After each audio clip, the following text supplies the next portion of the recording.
நீங்கள் இந்த எக்ஸாமில் பாஸ் பண்ணுங்க, நான் இந்த காரியத்தை உங்களுக்கு வாங்கி தருவேன்னு. ஒன்றுமில்லை, ஒரு கேரம் போர்ட் ஒன்று ஸ்காலர்ஷிப் நேரத்தில். ஸோ அவர் பாஸ் பண்ண நேரத்தில் நான் என்ன செஞ்சேன், அதை திரும்ப அவருக்கு வாங்கி கொடுத்தேன். அது நான் செய்த ஒரு பொருத்தனை.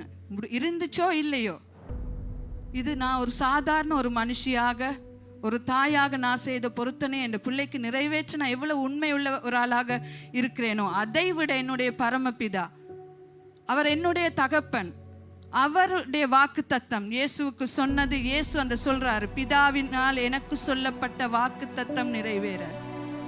ஸோ அந்த வாக்கு தத்தம் பரிசுத்த ஆவியானவரே எங்கள் ஒவ்வொருவருக்கும் கொடுப்பேன் என்பது தான் அவருடைய வாக்கு தத்தம். இது ஒரு வார்த்தை, ஒரு மனுஷன் சொன்ன வார்த்தையாக நானும் நீங்களும் நினைத்து விடக்கூடாது. இது உயிருள்ள ஒரு வார்த்தை, ஜீவனுள்ள வார்த்தை.